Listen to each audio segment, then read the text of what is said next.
मित्रों नमस्कार। मैं महेंद्र कुमार सहगल क्लासेज में आपका स्वागत करता हूं और आशा करता हूं कि आप सभी मित्र बहुत अच्छे होंगे। तो मित्रों आइए आज हम लोग समास में द्वंद्व समास के बारे में अध्ययन करेंगे। तो द्वंद्व का मतलब समझिए कि द्वंद्व मीन्स होता है युद्ध, और युद्ध किससे होता है? विपरीत वालों में। इसका मतलब यहाँ जो दोनों पद रहेंगे वो एक दूसरे के क्या रहेंगे? विपरीत।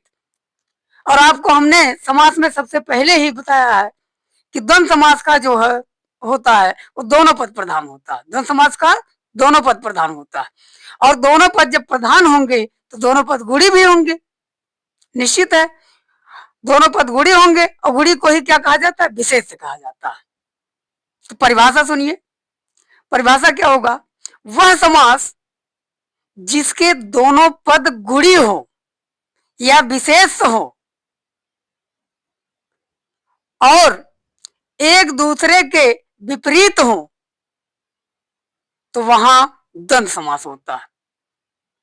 एक बार फिर सुनिए मित्रों, वह समास जिसके दोनों पद गुणी हो या विशेष हो और एक दूसरे के क्या हो? विपरीत हो, तो वहां द्वंद्व समास होता है। तो परिभाषा क्या होगी? परिभाषा यही होगी मित्रों, परिभाषा क्या होगा? परिभाषा होगा वह समास समास जिसका दोनों पद क्या हो? गुणी या कह सकते हैं विशेष हो। क्या हो? विशेष हो और एक दूसरे के विपरीत हो, और एक दूसरे के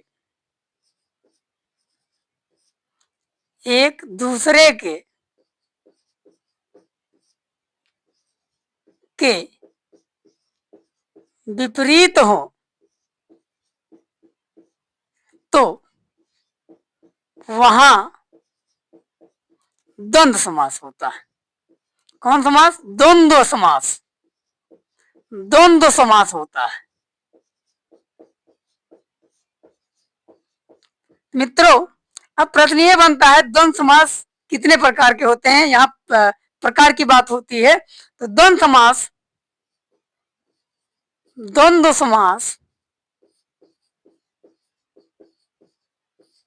तीन प्रकार के होते हैं। कितने प्रकार के मित्रों? तीन प्रकार के होते हैं।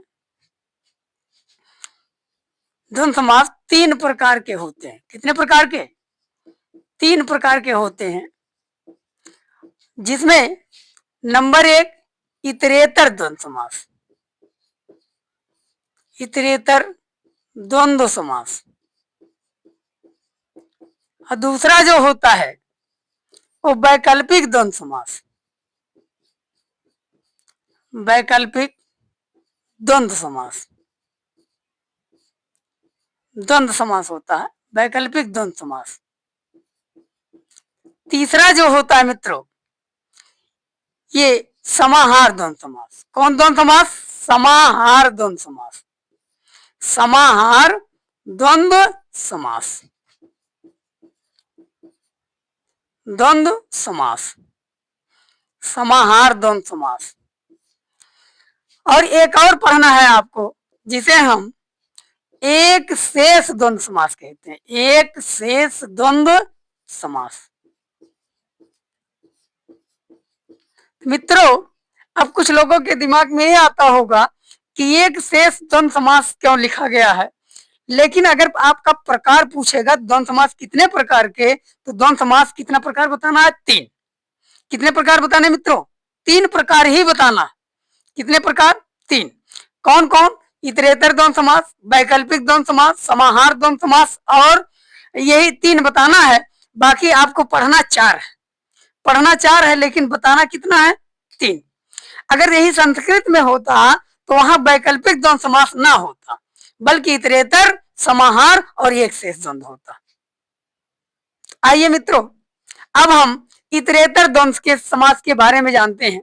तो पहले यही जान लेते हैं इतरेतर का मतलब होता है, इसका संधि विच्छेद करेंगे तो कौन संधि होगा? गुण संधि। गुण संधि होगा, संधि विच्छेद क्या होगा? इतर धन इतर। इतर मीन्स होता है अलग। इतर मीन्स क्या होता है मित्रों? अलग। अब इतर मीन्स क्या होगा? अलग। तो इसका मतलब क्या हो गया? अलग अलग करना। इसका अर्थ क्या हो गया? अलग अलग करना। अलग अलग करना, इसका अर्थ क्या हो जाएगा? अलग अलग करना। अब अलग अलग कौन करेगा? और शब्द दोनों को अलग करेगा। दोनों पदों को कौन अलग करेगा? और शब्द। तो और जो है यहाँ आएगा इसके दोनों पदों के बीच वैकल्पिक। वैकल्पिक में आप परीक्षा देने जाते हैं मित्रों, तो आप इतना जरूर जानते होंगे, विकल्प में आपके लिए 4 विकल्प रहते हैं। तो आप उस समय परीक्षा के समय देखते हैं कि पहला सही है, या दूसरा सही है, या तीसरा सही है, अथवा चौथा सही है। तो जहां दोनों पदों के बीच या अथवा शब्द आए तो वहां क्या हो जाएगा? वैकल्पिक द्वंद्व समास। और समाहार का मतलब होता है कि जहां सम माने समान, आहार माने एकत्रित करना, यानी जहां कुछ समानता होते, समान होते ये भी समान रूप से किसी को इकट्ठा कर ले, एकत्रित कर ले, तो वहां समाहार द्वंद्व समास होगा। मित्रों आइए आगे हम पहले हम इतरेतर द्वंद्व समास की बात करते हैं, इतरेतर द्वंद्व समास के बारे में।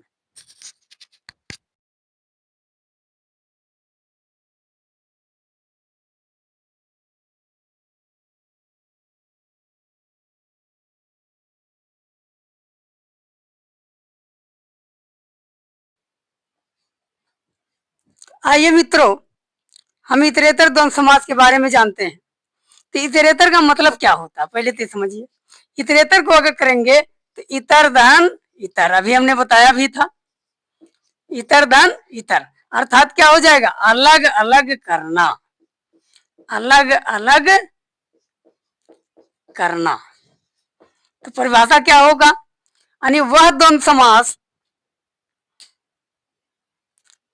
जिसके समस्त पद के समास विग्रह के या समास विग्रह में दोनों पदों के बीच और चिन्ह है। कौन चिन्ह है मित्रों? और चिन्ह है, तो वहां इतरेतर द्वंद्व समास होता है। तो एक बार और देखिए, यानी वह द्वंद्व समास, परिभाषा मैं यहां लिख दे रहा हूं, वह द्वंद्व समास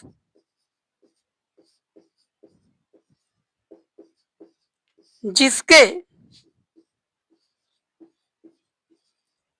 समस्त पद के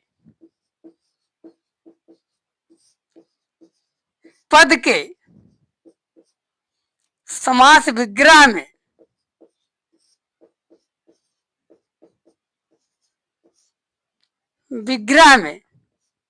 दोनों पदों के बीच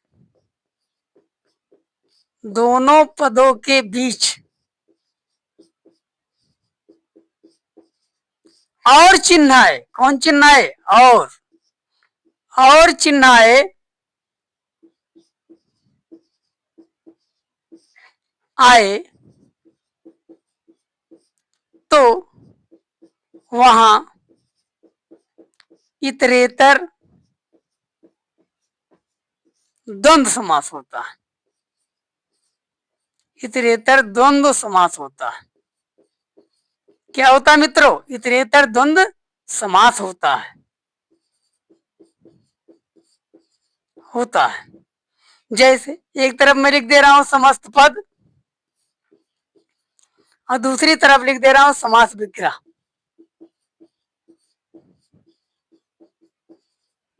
समस्त पद समास विग्रह। तो उदाहरण के लिए मित्रों देखते हैं कि जैसे कह दिया जाए देवासुर, क्या कह दिया जाए? देवासुर। माता पिता, माता पिता।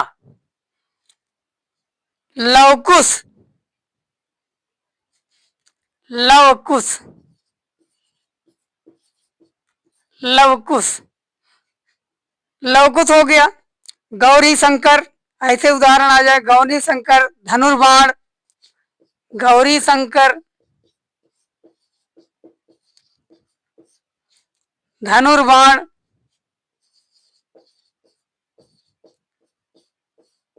धनुर्बाण। यह कह दिया जाए अहरनिश,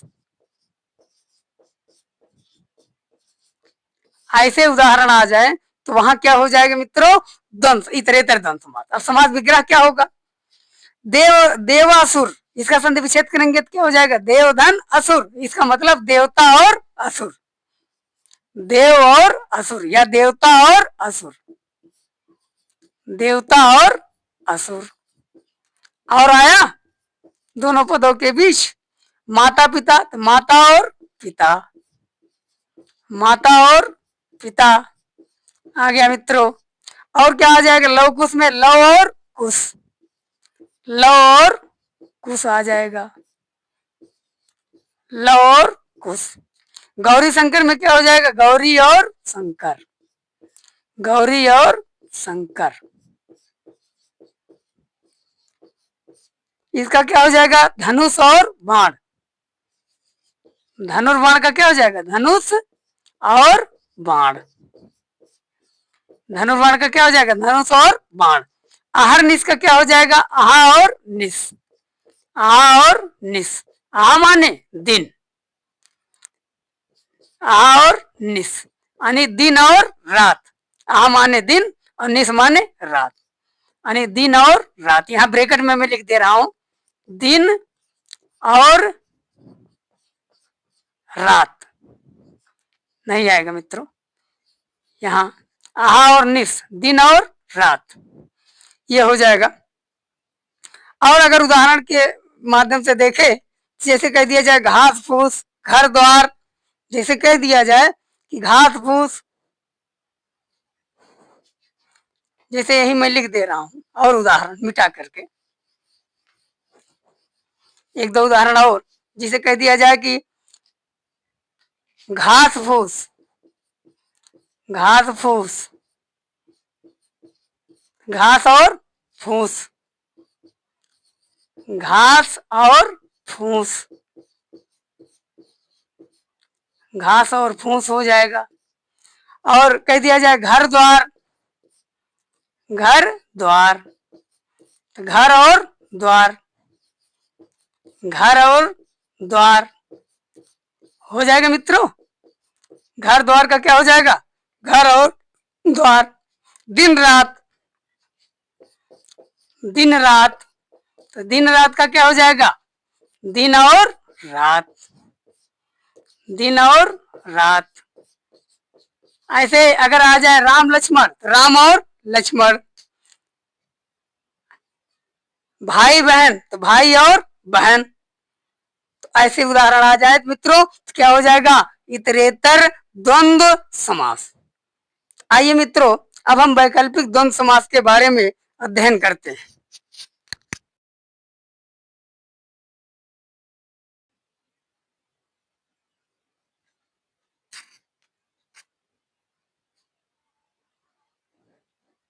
आइए मित्रों तो हम वैकल्पिक द्वंद्व समास के बारे में पढ़ते हैं। देखते हैं वैकल्पिक का मतलब विकल्प, विकल्प का मतलब होता है जहां क्या है या अथवा है, ये आ जाए मित्रों तो वहां क्या हो जाएगा, वैकल्पिक, इसका मतलब विकल्प की बात कर रहा है। तो परिभाषा क्या होगी कि वह द्वंद्व समास जिसके समस्त पद के समास विग्रह में दोनों पदों के बीच या अथवा शब्द आए तो वहां क्या हो जाएगा, वैकल्पिक द्वंद्व समास। क्या होगा परिभाषा मित्रों, वह द्वंद्व समास, वह द्वंद्व समास जिसके समस्त पद के, जिसके समस्त पद के समास विग्रह में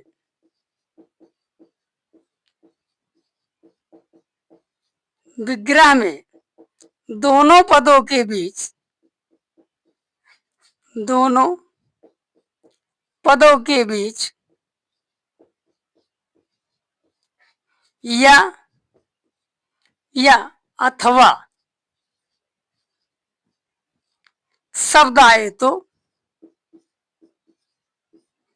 कौन शब्द आए मित्रों, या अथवा शब्द आए तो वहां शब्द आए तो वहां वैकल्पिक द्वंद्व समास होता है। वैकल्पिक द्वंद्व समास होता है।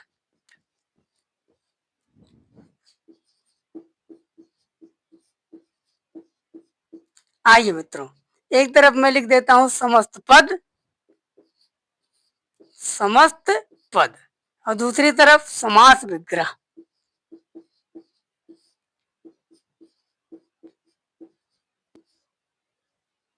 समस्त पद समास विग्रह। तो आइए मित्रों उदाहरण देखते हैं।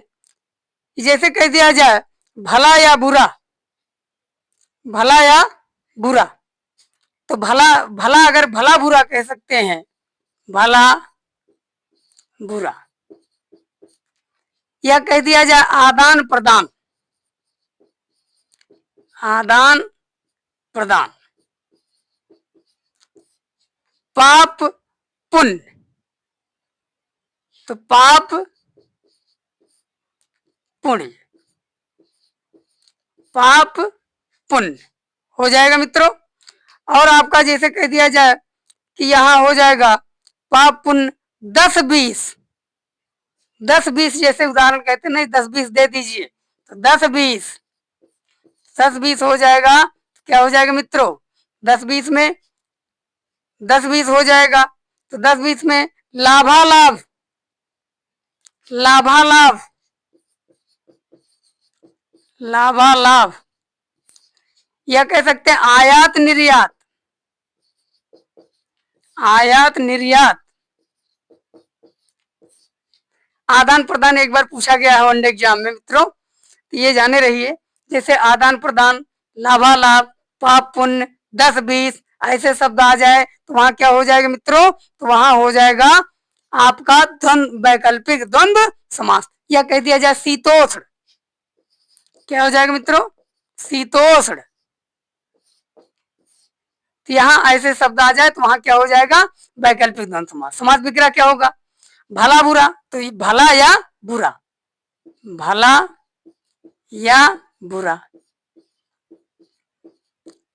भला या बुरा। और इसका देखेंगे तो आदान प्रदान, तो आदान या प्रदान, आदान या प्रदान, ऐसे उदाहरण आ जाए। पाप पुण्य, तो पाप या पुण्य, पाप या पुण्य, पाप या पुण्य। 10-20, 10 या 20, 10 या 20,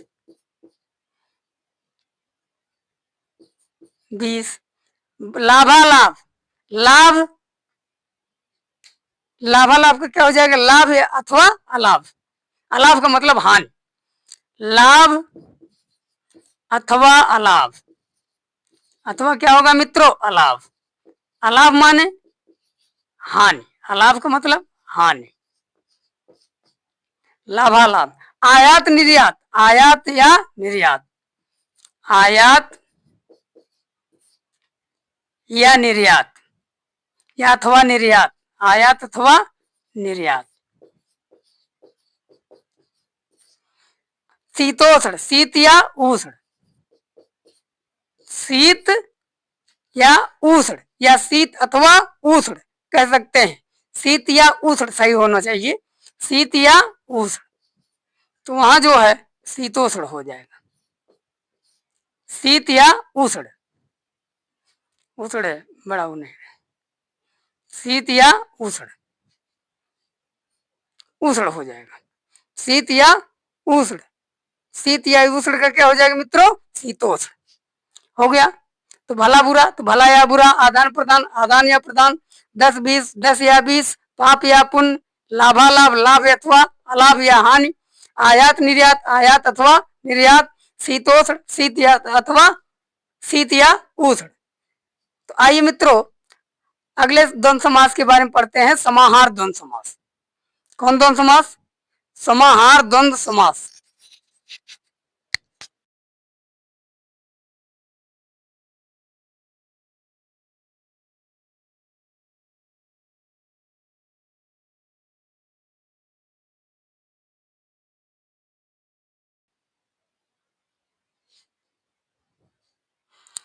तो आइए मित्रों, हम समाहार द्वंद्व समास के बारे में पढ़ते हैं। देखते हैं समाहार का मतलब क्या होता है। इसी को तोड़ो तो क्या हो जाएगा? सम धन आहार। सम माने समान रूप से,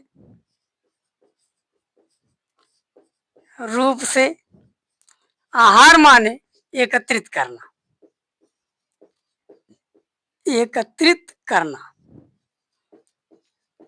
ये परिभाषा यहाँ मित्रों मैं दो बताऊंगा, क्योंकि एक बताऊंगा तो हो सकता है कुछ उदाहरण ऐसे हैं कि जिसके दोनों पद प्रधान है लेकिन फिर भी समाहार में रखा जाता है। इसलिए समझने के लिए हम आपको दो परिभाषा बताएंगे। तो पहला सुनिए कि वह समास, वह द्वंद्व समास जिसका उत्तर पद निरर्थक हो। उत्तर पद क्या हो? निरर्थक हो। और लेकिन पूर्व पद से मिलने के बाद वो भी उसी के अर्थ में सार्थक अर्थ देने लगे तो उसे हम क्या कहेंगे? समाहार द्वंद्व समास। परिभाषा लिख दे रहा हूं, एक परिभाषा लिख दे रहा हूं। वह द्वंद्व समास, वह द्वंद्व समास, समास जिसका उत्तर पद निरर्थक,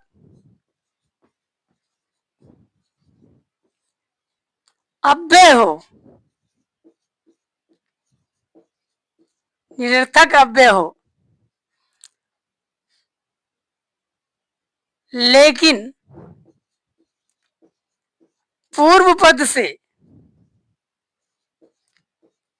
पद से मिलने पर, मिलने पर उसी के अर्थ में, उसी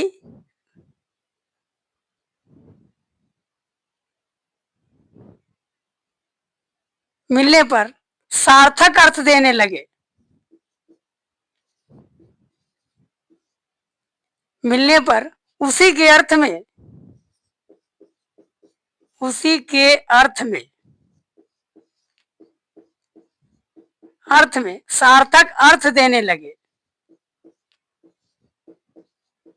देने लगे तो उसे, तो उसे समाहार द्वंद्व समास कहते हैं।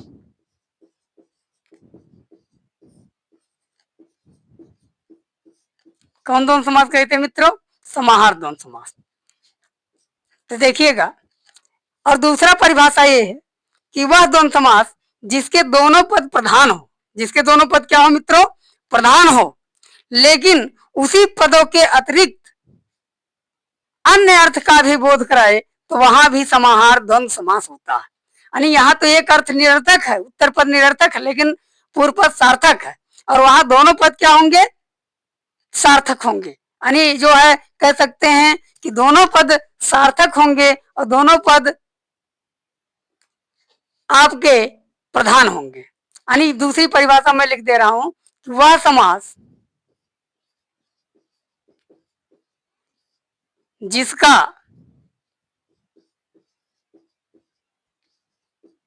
दोनों पद प्रधान हो। दोनों पद क्या हो? दोनों पद प्रधान हो, लेकिन दोनों पदों के अर्थ के अतिरिक्त, दोनों पदों के अर्थ के अतिरिक्त, अर्थ के अतिरिक्त, अर्थ के अतिरिक्त उसी अर्थ में, उसी भाव में अन्य अर्थ का भी बोध कराए।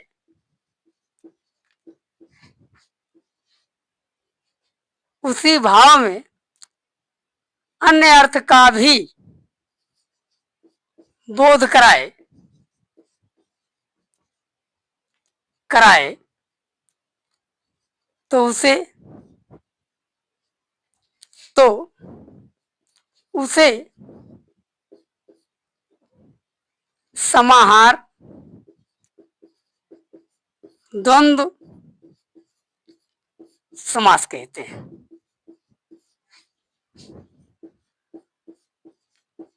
तो उसे कहेंगे भैया उसी भाव में, यानी जो भाव पहले वाला दोनों पद है उसी भाव में उसी के समान अन्य अर्थ का, यानी उसी में जोड़ा हो लेकिन उससे संबंधित हो, तो उसी अर्थ का ज्ञान कराए, तो वहां क्या हो जाएगा मित्रों, तो समाहार द्वंद्व समास होता है। कौन द्वंद्व समास? समाहार द्वंद्व समास होता है। तो आइए मित्रों समस्त पद समास विग्रह उदाहरण देखते हैं। समस्त पद समास विग्रह, समास विग्रह जैसे पहले हम पहले परिभाषा का कुछ अर्थ लेते हैं, उदाहरण लेते हैं, इसके बाद दूसरे परिभाषा का। तो मित्रों आइए हम जैसे कह दिया जाए चाय वाय, चाय वाय, लोटा ओटा, लोटा ओटा, बाल्टी वाल्टी, बाल्टी वाल्टी, चाय वाय, बाल्टी बाल्टी, लोटा ओटा, पानी वानी, पानी वानी, पानी वानी, पानी वानी हो गया, चाय वाय हो गया, बाल्टी बाल्टी हो गया, थाली वाली, थाली वाली, थाली वाली।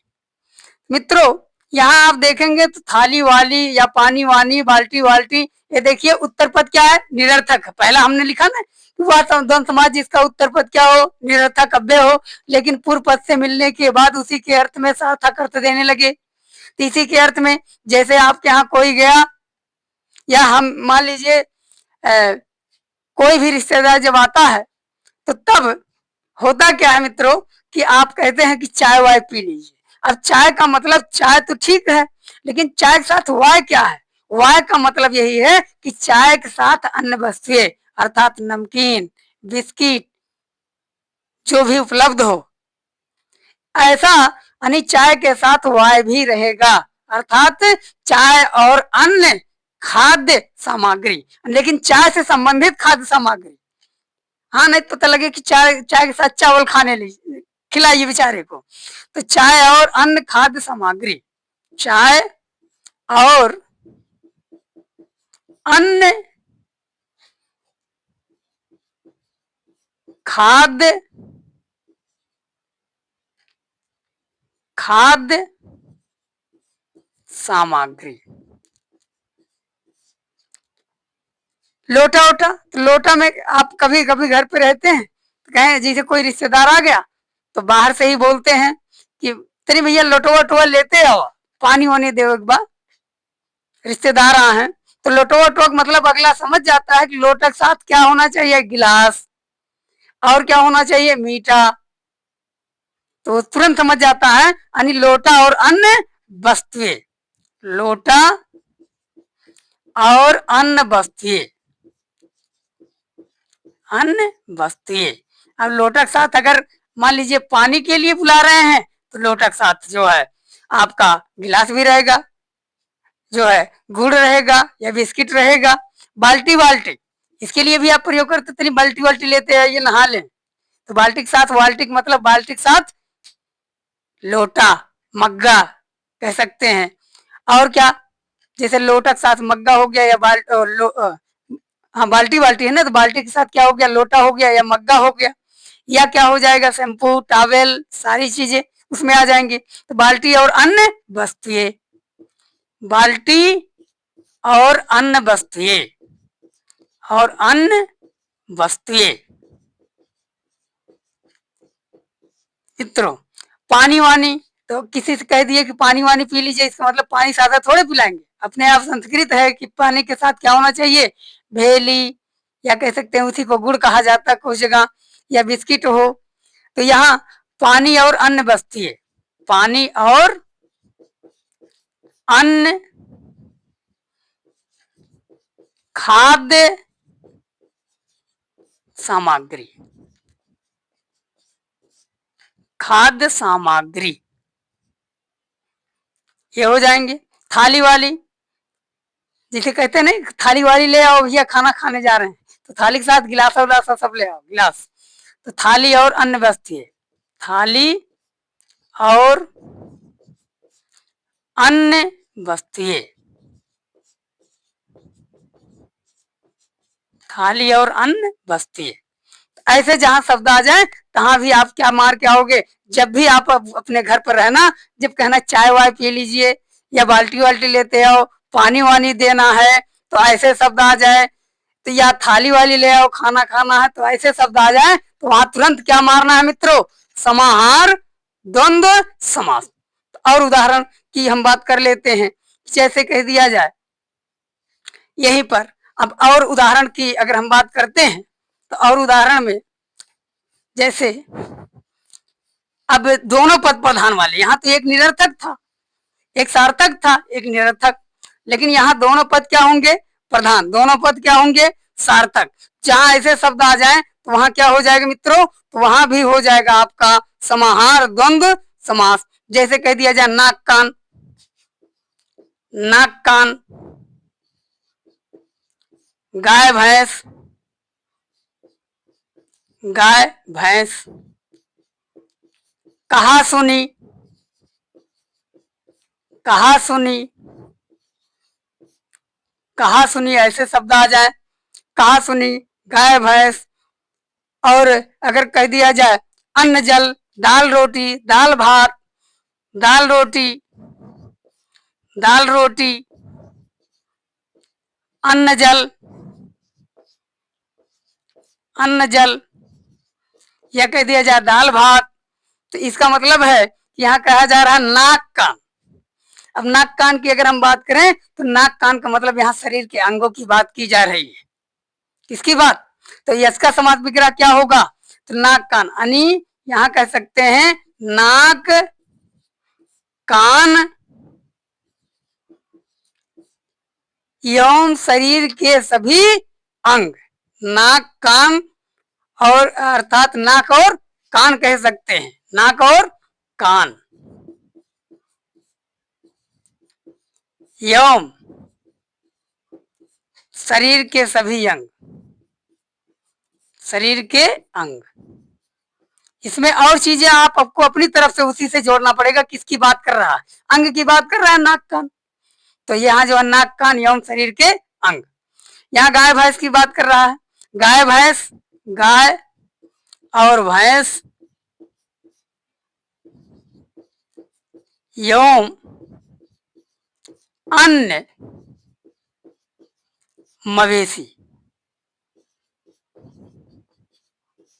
अन्य मवेशी यानी सभी की बात कर रहे हैं। उसमें जितनी जानवर है, मवेशियों के अर्थ में ये चीज लिया जा रहा है। अर्थात जैसे कहीं मान लीजिए बारिश आ गई, तो ये थोड़े कहेंगे केवल गाय भैंस को अंदर कर दीजिएगा, नहीं, केवल वो बोलेंगे गाय भैंस को अंदर कर दीजिएगा, लेकिन आप समझ जाएंगे जितनी जानवर है सबको अंदर करना है। उसी प्रकार से यहाँ है, जैसे कह दिया जाए कहा सुनी, क्या कह दिया जाए मित्रों, कहा सुनी, तो कहा सुनी का मतलब कहा सुनी, कहा और सुनी, एवं झगड़े से संबंधित, एवं झगड़े से संबंधित बात, संबंधित बात, किससे संबंधित बात, झगड़े से। दाल रोटी कहें तो दाल रोटी और अन्य वस्तुएं, दाल रोटी, दाल और रोटी एवं दाल और रोटी एवं भोज्य पदार्थ कह सकते हैं, सभी आ जाएंगे, एवं खाद्य सामग्री, खाद्य सामग्री। अब दाल रोटी कह दिया कि दाल रोटी खाना है, तो दाल रोटी क्यों थोड़े रहेगा, उसमें हो सकता है चावल भी रहे, उसमें हो सकता है आपका जो है अचार भी रहे, चटनी भी रहे, इसमें सारा चीज रहेगा। केवल नाम कितना लेंगे हैं, दो, लेकिन अगला कितना समझ रहा है, कई चीज, कि दाल रोटी कह रहे हैं, तो इसका मतलब इसके साथ ये भी चाहिए। अन्न जल, तो अन्न जल का क्या हो जाएगा मित्रों? तो अन्न और जल अर्थात संपूर्ण भोजन। अन्न और जल, अन्न और जल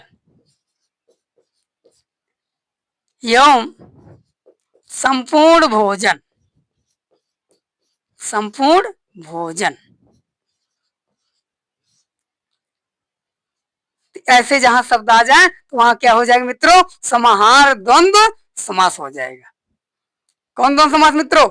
समाहार द्वंद्व समास। नाक कान, गाय भैंस, कहा सुनी, दाल रोटी, अन्न जल, ऐसे शब्द आ जाए तो उसमें आपको इतना दोनों सार्थक है, लेकिन अन्य शब्दों को उसी से संबंधित जोड़ना पड़ेगा। इसका मतलब यहाँ शरीर के अंगों की बात कर रहा, यहाँ मवेशियों की बात कर रहा, यहाँ झगड़े की बात कर रहा है, यहाँ दाल रोटी मतलब भोज्य पदार्थों की बात कर रहा, यहाँ भी भोज्य पदार्थ की बात कर रहा है। तो ऐसे शब्द आ जाएंगे तो वहां समाहार द्वंद्व समास। ये खुद शब्द कह रहा है ना, सब माने समान रूप से, आहार माने आहरित करना, एकत्रित करना, कुछ चीजों को और जोड़ देना इसमें, तो वही समाहार है। आइए मित्रों एक शेष द्वंद्व समास के बारे में जानते हैं।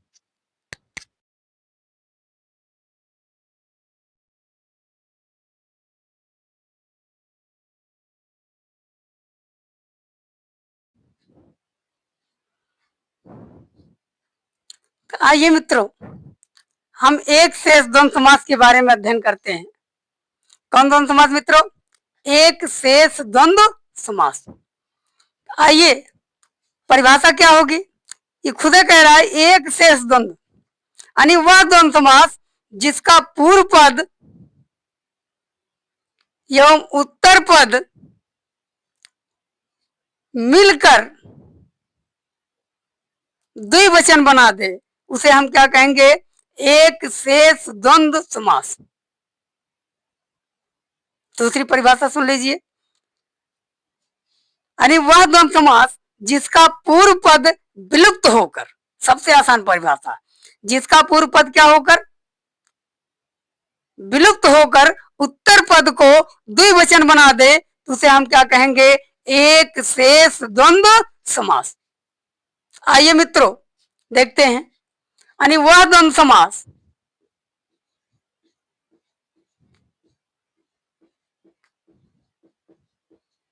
जिसका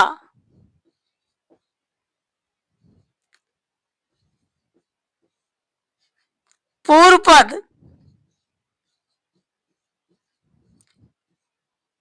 विलुप्त होकर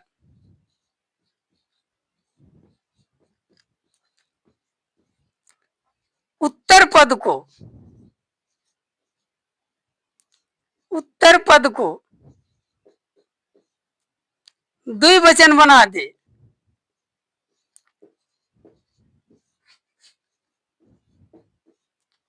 बना दे, तो उसे एक शेष द्वंद्व समास कहते हैं। एक शेष द्वंद्व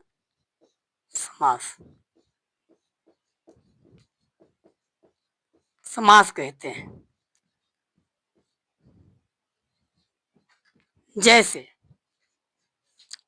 फिर से सुन लीजिए, यानी वह द्वंद्व समास जिसका पूर्व पद विलुप्त होकर उत्तर पद को द्विवचन बना दे, तो उसे हम क्या कहेंगे? एक शेष द्वंद्व समास। यानी पहला पद क्या रहेगा? देखने में तो गायब रहेगा, और उत्तर पद क्या रहेगा? द्विवचन में, जबकि हिंदी में द्विवचन नहीं होता है, संस्कृत में द्विवचन होता है मित्रों। हिंदी में केवल दो वचन होते हैं, एक वचन और बहुवचन। तो यहां हम उदाहरण के तौर पर देखते हैं, समस्त पद समास विग्रह।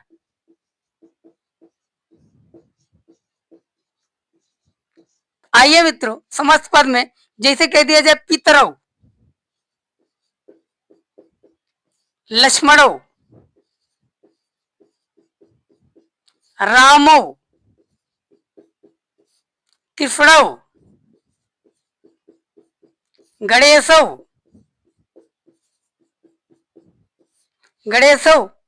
ऐसे हरौ, केशवौ, ऐसे शब्द आ जाए तो वहां क्या हो जाएगा मित्रों, तो वहां एक शेष द्वंद्व समास हो जाएगा। या कह दिया जाए, अगर यही एक उदाहरण ले लीजिए, अर्जुनौ, अर्जुनौ, तो देखिए पितरों में क्या दिखाई दे रहा है, पिता दिखाई दे रहे हैं, माता क्या है, गायब है, लेकिन पितरों किस वचन में है, द्विवचन में है ना। जैसे आप पढ़ते हैं रामा रामो, तो यहाँ क्या हो जाएगा, माता गायब है तो माता को समास विग्रह में माता को प्रदर्शित करना पड़ेगा, माता और पिता, माता और पिता। देखिए यहाँ बहरहाल अगर ये आ जाएगा तो आप 100% करके आएंगे, क्योंकि हिंदी में कहीं द्विवचन का प्रयोग नहीं होता है, केवल यही एक से द्वंद्व समास में द्विवचन का प्रयोग हुआ। लक्ष्मणों में क्या गायब है, राम गायब है, तो क्या हो जाएगा, राम और लक्ष्मण, राम और लक्ष्मण। इसका रामों का क्या हो जाएगा, सीता गायब है तो सीता और राम, सीता और राम। यहाँ कृष्णों का क्या हो जाएगा, राधा और कृष्ण, राधा और कृष्ण। इनकी बात कर लेते हैं। गणेशों का क्या हो जाएगा, लक्ष्मी और गणेश, लक्ष्मी और गणेश, लक्ष्मी और गणेश। हरव का क्या गायब है, हरव में हरा हरव, रामा हरामो, वैसे हरा का क्या हो जाएगा, हर का हरा हरव, तो हरव में क्या है, हरि गायब है, तो हरि और हर, हरि और हर, हरि और हर। तो हर किसको कहा जाता है, महादेव जी को, शिव जी को, और हरि किसको कहा जाता है, विष्णु को। तो यहाँ क्या हो जाएगा, हरि और हर। केशव का क्या हो जाएगा, शिव और केशव, शिव और केशव। तो केशव किसको कहा जाता है, कृष्ण को कहा जाता है, अर्थात कह सकते हैं विष्णु को कहा जाता है। केशव, केशव किसको कहा जाता है, कृष्ण को या शिव को, कह सकते हैं विष्णु को। अर्जुनो तो क्या गायब है, कृष्ण गायब है, तो क्या हो जाएगा, कृष्ण और अर्जुन, कृष्ण और अर्जुन, कृष्ण और अर्जुन, इसका समास विग्रह हो जाएगा मित्रों। तो यहाँ इस प्रकार से एक से द्वंद्व समास में, यानी देखो पहला पद क्या हो गया, विलुप्त होकर समस्त पद में पहला पद क्या रहेगा, विलुप्त रहेगा, लेकिन उत्तर पद किस वचन में रहेगा, द्विवचन बन जाए, तो वहां क्या हो जाएगा, एक शेष द्वंद्व समास। जैसे कुछ मित्रों आपको हम एक चीज बता दें कि यहाँ द्वंद्व समास हर जो है उसमें रहेगा, जैसे 10 से ऊपर जितनी संख्या है सब में द्वंद्व समास रहेगा, केवल 9 वाले को छोड़कर। 9 वाला जैसे 19, 19 को सही सही पढ़ा जाता है 19, 19, यानी उन माने एक कम, यानी उन माने कम, और 20 माने 20, 20 से कम 19 होता है, 19 उसको, इसीलिए उसको कहा जाता है, क्या कहा जाता है मित्रों, 19। 19 का मतलब क्या होता है, 19। तो जहां जैसे कह दिया जाए सभी जगह द्वंद्व समास होगा, कौन समास, द्वंद्व समास, केवल किसको छोड़कर मित्रों, न, यानी 9 वाले वर्ण को। जैसे कह दिया जाए 11, 11, 12, 13, 14, ऐसे शब्द आ जाए तो हम लोग 14 लिखते हैं, लेकिन इसको संस्कृत में कहा जाता है एकादश, एकादश, यानी एक और 10, एकादश कह सकते हैं, एकादश, यानी इसका हो जाएगा क्या, 1 और 10, अंतर है ना काफी, 1 और 10, 1 और 10, यहाँ क्या हो जाएगा, 1 और 10, ये अलग उदाहरण है मित्रों, ये इसमें का नहीं है, इसमें एक से द्वंद्व समास का, तो 1 और 10। वैसे 12 का द्वादश कहा जाता है संस्कृत में, तो 2 और 10, 2 और 10, इसका क्या हो जाएगा, वैसे इसका क्या हो जाएगा मित्रों, 13 का त्रयोदश कहा जाता है संस्कृत में, तो 3 और 10, 3 और 10, ऐसे जहां शब्द आ जाएंगे तो वहां 13 आ जाए, 14 मान लीजिए कठिन बना दिया हो तो चतुर्दश इसको संस्कृत में कहा जाता है। तो 4 और 10। तो ऐसी जगह कौन समास होगा? तो वहां होगा मित्रों द्वंद्व समास। कौन समास? द्वंद्व समास। लेकिन अगर पूछ ले 19, ये अलग है, नोट में लिख दे रहा हूं यहाँ 19, 19, 19 सही सही पढ़ा जाता है, लेकिन हम लोग 19 पढ़ते हैं। इसको वाह को ना पढ़ ली तो 19, तो उन माने एक कम, 20 माने 19, 29, 29, 39, 39, 49, 49, तो साइलेंट मार देते हैं। 59, 59, 69, 70। और सा को हम जो है उर्दू भाषा में कहते हैं ज्यादातर सा को हा पढ़ते हैं। जैसे सिंधु हिंदू वैसे है, तो वैसे यहाँ 69 है, 70 से एक कम, जबकि सा को हमने क्या पढ़ दिया? हा। तो क्या कह देते? 69। तो यहाँ जो है 19, 29, 39, 49, 49, जिसको हम कहते हैं 49, 59, 69, 79, 79। तो ऐसे शब्द आ जाएंगे। तो ये सब में क्या हो जाएगा? अव्ययी भाव समास। कौन समास मित्रों? अव्ययी। अव्ययी कौन समास? अव्ययी भाव समास। अव्ययी भाव समास। कैसे अव्ययी भाव समास होगा? ये भी कुछ लोग परेशान होंगे, अव्ययी भाव समास कैसे होगा? अव्ययी का मतलब है अव्यय, अर्थात कह सकते हैं अव्यय, जो खर्च ना हो, जो परिवर्तन जिसमें ना हो, अर्थात लगातार चलता रहे। तो लगातार का मतलब यहाँ आवृत्त के अर्थ में है। तो 19, 20, 19, 20, 19 के बाद क्या आ रहा? लगातार आ रहा है ना। 20, 29, 29 और 30, 29 और 30 में अंतर है, एक भी अंतर नहीं, लगातार है। 39 यानी 39 और 40, 39, 40, 49, 50, यहाँ 59, 60, 59, 60, 69, 70, यहाँ 79, 80। एक एक लगातार है। तो ऐसे शब्द वहां क्या हो जाएगा?